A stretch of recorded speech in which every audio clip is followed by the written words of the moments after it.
G'day YouTube, my name's Lance and welcome to Bundy Bears Shed. Well, the weather report, it's been a bit chilly, but nice clear days. There was a couple of little overcast days last week that weren't real flash, but look, mostly it's been okay.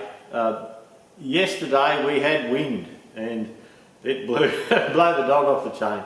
I've had like an old tin tractor roof sitting over near the orchard there for quite a few months now, and we had a couple of very windy days and it stayed there, but on Sunday it got blown away, not away, blown over.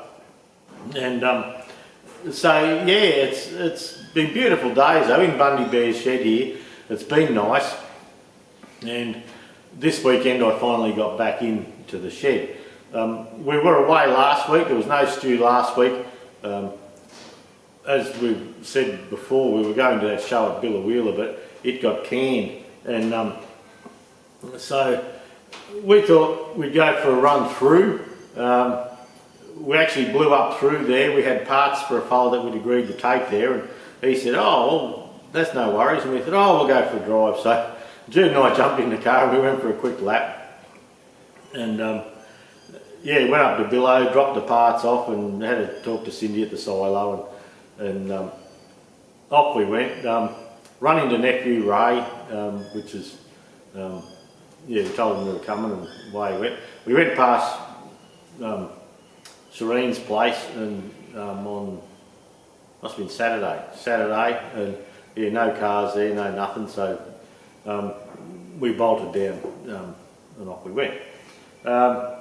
We come back down through Monto, Idesville, Mundubra, and come back through the back of Paradise Dam from Gayndah down to the back of Paradise to Mingo Crossing, and just to have a look, because the Paradise Dam, they lowered the wall 5 metres, and Mingo Crossing used to be a beautiful camp, and the water was very deep for skiing and things like that, and the local council out there put a lot of money into putting amenities in this caravan park right on the water, and it was just a lovely spot. And well, yeah, it's not lovely anymore. With the state government dropping the wall 5 metres, 5 metres at the walls, 5 metres, but 5 metres in the backwaters like it is at Mingo, that makes a huge difference. So we didn't get to the dam to see how far below the 5 metres it was, and you know, to see if the dam was half empty or not. We didn't go that way. It was a lot of miles to have a look, but yeah, you couldn't put your boat in or anything like that. So anyway, we come back through and come back through Mount Perry, and Peter and Renee, we called in there. I said to Judy, well, we'll just pop around there and see if Pete's there. So turned around and yeah, he was. So Renee was away at the AMRSQ meeting, and Pete was there bugging around, so we pulled in for Pete and he gave us a couple of pumpkins, and I was glad I dropped in there because we're looking at wheels, and he had an Inter, and the wheels and tyres on the back of his Inter were crook, but he also had an old farm liner tractor there, and he thought he'd give it a go, and he pulled the back wheels off the farm liner and put on the International, and it fitted straight on, would you believe? So out come the tape measures, because we're looking at the Mark II 65 I have here, and it's got the big heavy centres in it, and I've been keeping my eye open for some genuine Massey Ferguson Mark I light centres, and the reason I say Mark I, that's probably not necessarily a correct statement. The Ross that works for us at Queensland Tractor Spares, his dad and granddad had a Mark I and a Mark II, and the Mark I in our area had the light centres, the pressed steel centres, and the Mark II has the heavy centres like my Mark II. So we've got a lot of parts tucked away now for restoring this Massey Ferguson 65 Mark II. We have a complete Sparex cylinder head, a brand new one to give a go. We have the whole engine kit here. We have a brand new hydraulic pump to go in it, and before we start though, I want to make sure I've got my ducks in a row and we're not stop-start a lot, which happens a lot in my series. and probably because they take too much on, but that's another story. And so when we were bugging around, we got the tape measure out at Pete's place and measured these inter rims and these Farmore rims, and boy, they're so similar. Well, the stud pattern and all that was the same as my Mark II 65.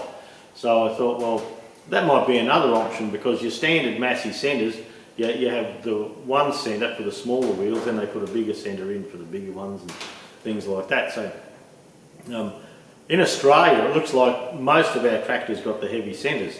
Now, on my 65 Mark II, some of the heavy centres in Australia, the heavy cast centres, the bearings were actually part of them. They didn't have a separate hub. I'm a bit lucky on mine. It does have the 6 bolt holes on the front axle, so I can just buy a rim and with a 750/16 tyre on it, pop it on. I've got nice light fronts instantly. What we're doing with the back is I've got some 14.9/28s that I've got for the trekking tractor, and which that's another story. And I sat them over next to the 65, and 14.9/28s would suit the 65 nicely. The tyres are on it now. It gives me a couple of inches taller radius, and it'll make the tractor sit nice. And if I use a TE20 centre, I'll have a pretty good offset. See, they're a bit wider than the other tractors, and because I don't want to go and buy a bloody truck, I have to be under 6 foot wide to the outside of my tyres, 180 centimetres. And so I've got some plates now. I've got some 10-inch plates, and I've marked out an 8-inch stud pattern. The plates are 10mm thick, and I've marked out the 8-inch stud pattern, and so it has an 8-inch across the centres of the studs, then the hole in the middle is 6-inch. And so what I think we'll do with it to keep it light, and it's all about keeping it light, so when I do a tractor up, I can get it on my trailer. If COVID ever pisses off, we'll get to a show. And I'd like to be able to have all my tractors nice and small, so I can get them on my trailer, take them to shows. I think I've spoken about it before, and so I think that'll be upcoming. I've got it marked out up in my little shipping container machine shop, and yeah, look, I think it'll be a good thing. It'll be a good fix. It's not a ploughing tractor. I may do a trek in it or something, I don't know. But I just want it light so I can cart it around, and I like the light centres. So I think, even though it won't be the original back wheels for a 65, if I come across a set of them, I'll probably grab them anyway.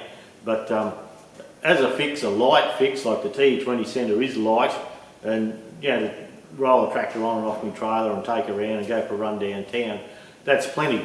We're not ploughing, we're not going to have side flex on the tractor or anything like that. So, so I'm going to work away at that, and cut the centre stud pattern out of the rim, because the Fergie rim that comes along with the bulge, and it's got a curve for strength. Then it comes back in for the stud pattern. So that flange that bolts onto the axle, it'll be moved out an inch or so, which in turn will help me get those wheels in to fit on my trailer. So that's sort of coming together just as a part of that. A little while ago I've been playing with that, for the 135, playing with the pressure control hitch at the back, and I didn't have the plates to bolt it on the arms. Colin Taylor, everyone into Ferguson, friends of Ferguson Heritage and things like that know Colin. He contacted me and he said, look, I have a set of original plates, spares. So I said, oh, and he offered them to me, and I said, oh look, I'd love that. And like, it's got left hand, it's got all the little markings on them. And he offered them to me, and I said, look, what do you want? And he said, oh, you can just have them. So I said, well, what do you want? Make sure you send me a bill for freight and things like that. And so anyway, they've turned up, no bills turned up. He wouldn't give me his address or anything like that to send a stubby cooler or something like that over in returns. But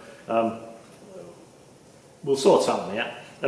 So anyway, look, Cole, thanks very much for that. I'm going to put them in the bead blaster and yeah, just tidy them up a little bit, and they'll get painted when the pressure control hitch gets painted. That will go on the back burner a little bit because of our big shed mods here. The shed mods look, they're going okay. A weekend off last month didn't help, or last weekend didn't help, but we are getting there with it. Like we've got airlines plumbed in now, retractable reels. This last weekend, as in it's Monday morning now. This last weekend we got the bar going across as support for the wiring for the hoist, and the hoist, we had someone come and wire all the hoist back up again. It's working like a beauty. On that same thing, I've run air lines across to this bench now. So I've got a couple of these reels. I was going to put one at each end, but I thought, oh look, I'll just try one and just see. But I do have a spare reel that we're going to put up in the shipping container workshop. So, pardon me. And so it won't be a bad thing. I've gone through, pardon me, frog in my throat. I've been on Facebook a little bit lately, and we've been looking at some of my FE35 tractors here, and I was trying, like I've got the gold petrol. I'll probably try and find a gold diesel along the way somewhere. And then, pardon me, the 35 and the 35X with the 3-cylinder Perkins were all grey, Stanley grey with red, and the 35X was Stanley grey with red. But I didn't have any definitive information on the flint grey tractors, which that's a metallic tractor. After the gold one, they went flint grey with a metallic fleck in it for a little while. And I've got 3 tractors up here, the FE35s, with the 23C diesel engine in it. And my mate Rob's got one, and he's just got the paint sorted out in town here for the flint grey. And I was trying to work out whether my tractors would be that or not, and I didn't really have the information.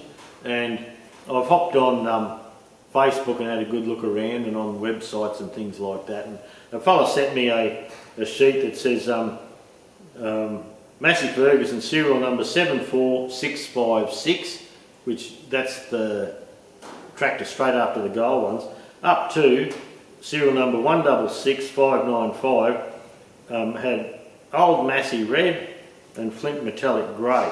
So it seems to be, I wouldn't mind opening a discussion on this a little bit. From what I can find out, there's Sammy Neal, Tom Fellows and a few other blokes, and I've been looking at their posts and getting information wherever I can, and it looks like if you've got an FE35 with the 23C engine up to, or probably the petrol as well, up to when the first Perkins engine came in, it should be flint grey. This metallic grey on the body with red, and then as soon as the Perkins engine came into being, they ended up being Stanley grey with Massey Ferguson red. So, if you have anything on that that you can send me, pardon me, certainly comment on the video here, but Bundy Bears Shed at gmail.com is a good place to go for that. And that way, yeah, if you have a PDF file you can send me, or back and forth, it is quite easy to, it's easier on the Bundy Bear Shed at gmail.com email address to get some good info. So at this stage, I believe up to serial number 746, whatever it was, they were gold chassis with grey panel work. Then they went to flint grey chassis with Massey Ferguson red panel work. And then as soon as the first diesel come in, they went Stanley grey. So if you have any other information on that, or a bulletin from the factory or anything like that available, please send it to me. bundybearshed@gmail.com, and on our queenslandtractorspares.com.au website, under the technical tab, I have a Massey Ferguson 35 serial number brake, and I do all that myself. I write those things up myself, and from the information, but I try and cross-check it in 2 or 3 different ways, so I think I'm correct. But on that, I'm going to start putting the colours in, and so we're looking for the correct information if we can. So anyway, see how we go. All right, moving right along. I bought a laser engraver, and the reason I bought the laser engraver is because I think I covered this last stew. Is we had a fella doing some stuff and he said it wouldn't cost anything much, and then we got the bill and we thought, holy dooly, you know, well, I might just learn to do this myself, so I did. So I bought a laser engraver, and I went downstairs at work at Queensland Tractor Spares, and I found a couple of gaskets to see if I could learn to draw them. And in my CAD drawing abilities, I seem to run a bit hot and cold. Well, when I'm into it and I practice, I seem to get a little bit handy. Not real handy, just a bit. And like I designed my 3D collet holders, you know, for the 3D printer on Fusion 360. But on Fusion 360 now, at the moment, I'm not allowed to download DXF files, and that's because I haven't subscribed. I'm a hobby user, so whether I do or not, we'll work it out. But I've been fiddling with some of these gaskets that I knew weren't 100% correct, and just a level of technicality. So I thought I'd teach myself how to do all this, and how to draw a file and get an SVG file or a DXF file, and I can put it into my laser software, and away we go. I can run through with it, and look, it's working okay. The weak link's in my head, but I'll show you what we've been up to, and I might bring the camera in on the screen here. I can just have a talk over the top of it and show you what I've been doing, and a few of the things. These are all the test pieces. I'll get good at it one day, don't worry. And but I'll bring the camera in, I'll show you what I've been up to, and you might find that interesting. Okay, so the first job I did when I got the laser engraver was have a look at a couple of gaskets I wasn't that happy with, and that I buy from one place or another that I think could be better. So I started off with this little gasket here. Now, this is the gasket that goes on a TE20, on the later ones, between the lift cylinder and the lift cover. And the ones I've found that you buy are too thin. They need to be thicker. And I've actually put a couple of these gaskets in to fill the gap and have crush, so you've got a good heap of crush on there. So I thought a couple of circles would be easy. So we've gone from about 0.4 of a mil there to a bit over a millimetre here. And look, I'm yet to fit one in the lift cover, so they're not for sale until I work that out. But you can see with the laser there's a burnt edge to the gasket, and look, that's no problem. I actually think that's a good thing. It sort of seals up the gasket on the edge there, and when you're cutting with the laser, and you have the sheet of gasket paper there and the laser's running across the top, you have to keep cleaning the bed that it's on, because you get like a tarry substance out of the gasket paper. So whatever's in the gasket paper, it must have something to stop it going dry, I suppose.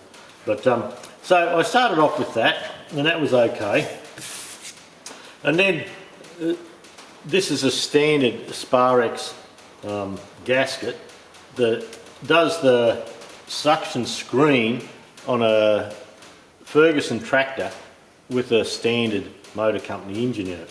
So it can be a TEA, TED 20, TEF 20, FE35 petrol, diesel, Massey Ferguson petrol. So this is just a side gasket. So I thought what I'd do with that, because it's not a square and it's like an oblong, I'd try and duplicate that. So I did that, and what I did, I actually got this gasket, I put it in the scanner on my printer at work, I scanned it, brought it into the software, and away we went. And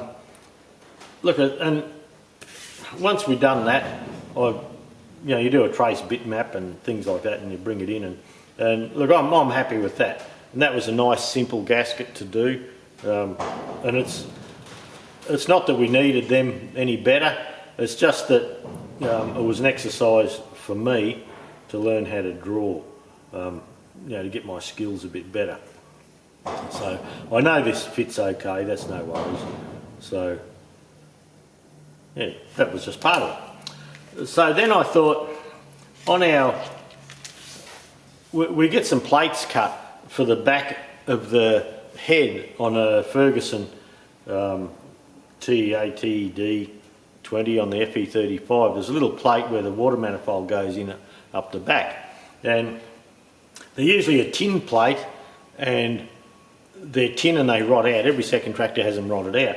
So we actually make them, we get them laser cut in town, and we're running out, and so I got the file and I thought, well, the gaskets for that was something we were getting made down the road, so we thought we'd try that. So that was one of the first things I tried with the laser, and I cut it out of a muesli packet. But look, the finish is beautiful, and look, it fits perfectly.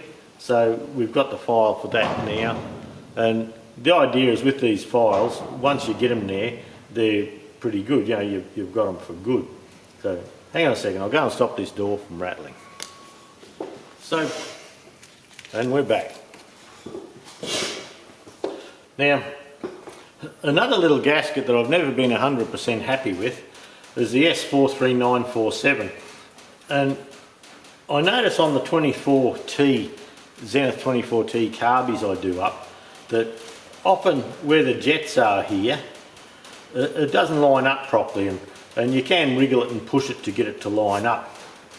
And I've just never been 100% happy with it. So the next thing was to scan them and draw them, and trying to get the holes right, it was a bit of a learning experience. I started off with the thicker gasket material, and with the thicker gasket material, it occurred to me going thick wasn't the right way to go. And the reason being is the thicker this gasket material is, the higher your float level is. So I had a brand new Zenith 24T carby at work. I stripped it down, had a look, and the gasket is 0.4 of a millimetre, half a mil. So I recut it in the smaller, or in the thinner thing. But to get the holes right and get it perfect, this is how many goes we had. And look, a lot of these are just shift a hole half a millimetre. And if we probably got one of the early ones, say that's an early gasket, and you can see I just had an oval there. I didn't know how to draw this proper key shape yet, and things like that. So when you put the two gaskets together, the holes are right, but you can see the bolt holes are right, but you can see the difference in the holes where the fuel runs back through. So there was a lot of fiddling, and what I found out with that was that the gasket that I pulled out of the brand new carby was different to the gasket that's supplied. So I cut some gaskets out. I came home that evening last week and I stripped a carby down, just any carby. I didn't want to be specific, and I just grabbed a 24T, pulled it apart, and the gasket that fits the brand new Zenith 24T is slightly different with these holes here and that jet hole to the original TE20 tractor. So I changed all that about and had a play, and yeah, look, but look, I did learn a hell of a lot last week with that. If there's any other Fergie gaskets or things like that that you're having trouble getting, one of them would be the water pump backing plate on a Fergie. I'm going to slowly start trying to get drawing files set up. If you're a bit handy with Lightburn or Inkscape or anything like that, yeah, let us know, or send me a file and I wouldn't mind giving it a try. To do the drawing I'm using Inkscape. I'm finding that works okay.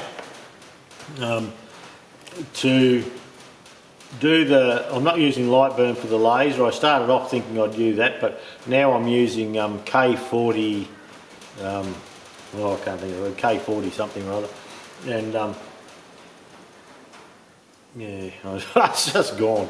But anyway, I'm using that and it seems to be working well. So anyway, while I was teaching myself to draw, I thought, well, I might have a play. And so I grabbed a file off the internet and I cut that little fella out. Yeah. And that was just to do it. So there we go. Yeah, my gear stick got thin and broke off, and I didn't put the stays in for the zeros and all that, so that fell out. But yeah, look, that's a neat little bit of gasket paper, and you can see the slight stain on the back there.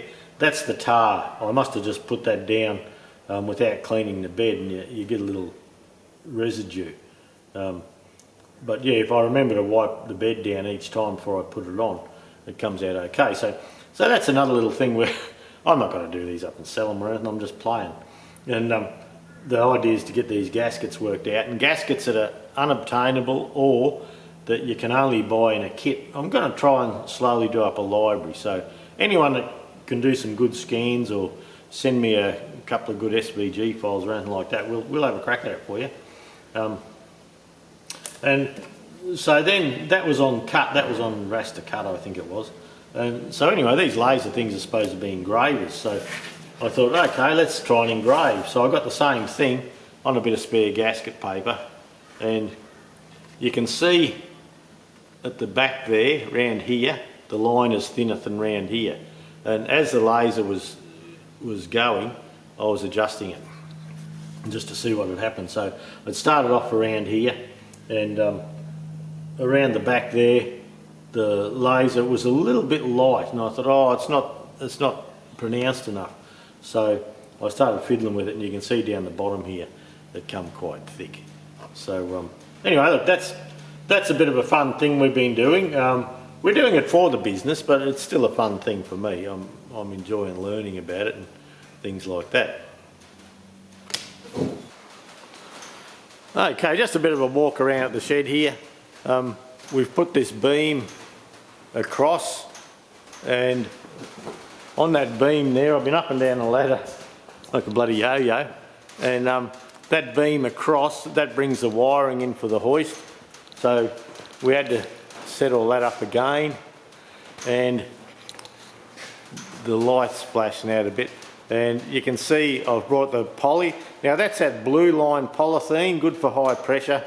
I've had it in the shed for 20 years or more, and that's running across. Then when we come around the back here, I've got it so where it comes out there, it has to go uphill to try and keep moisture out. And then also coming back here, down in behind the toolbox, that dropper down there, which is this pipe here, any water coming to the bench has to come down that curve, down there, and hopefully any moisture drops down there before it comes along here and goes up the top. We still have a heap of mess, but we're slowly working through it.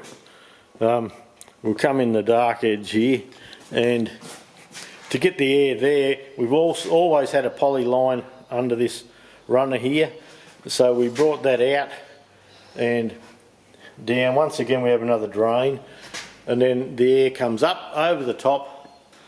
That piece sticking up, that'll end up going across the doorway when I get a chance, and then it goes across to where it drops down onto the benches. So that there is higher at the left hand end, and this is the low point here, so any moisture that settles out hopefully will run down through there, and we'll be able to yeah, get it sorted. But we haven't done an awful lot with that. Most of this weekend I've spent doing the well, this isn't looking too bad. There's still junk to pick up, but we still have to work through all of this. All of that has to go yet, so we still have to work through that. But as for the workbench and things like that, that's looking pretty good. That steering box, that was going to be a video on a 165 188 steering box. No aftermarket company does the proper bearing that I can find anyway. I've got these brackets here, and they're from Sparex. They're to display flashing lights. S53576. They're to display flashing lights, you know, beacons, and I've got them on the pegboard here, and I can put my LED lights on there, and that gives me hopefully a shadowless light. It's a bit bright. I've got a single one over there. It's a little bit bright at times, but being up here, being on these brackets, I've got all this wall to have it adjustable to bring the light back down, and that's on a Makita base, so that's a good thing, I believe. Yeah, look, I'm getting there with the tidy up. I still haven't got my big tool cabinet round and sorted spanners and things, and the top of that's getting used as it should. So there you go. That's a quick little walk around, but at least I have a bench now that I can do something on. There you go. That's what I've been up to. I like this little bit, this little Fergie here. I reckon she's a bit of a cracker. But yeah, look, we're playing with all that stuff, seeing how we go with it. I think we could do alright. I'm pretty happy with it, really. Happy with how it's coming along, but through the week and of an evening I'm fiddling with that. I haven't been doing the shed, but Bundy Bear's shed is looking fairly good. I'll take it for a quick walk around. I'll just tag a couple of videos on the end. But look, that's that for this week. That's been long enough. Thanks for dropping by. You know anything about the Fergie colours and you've got paperwork, send it to me please. And if you have a couple of gaskets you can scan, and if you're pretty handy and you can send me an SVG, a DXF file or something, I'll burn one and we'll have a test run just to see how it goes, eh? So once again, thanks for dropping by. We'll catch you all next week.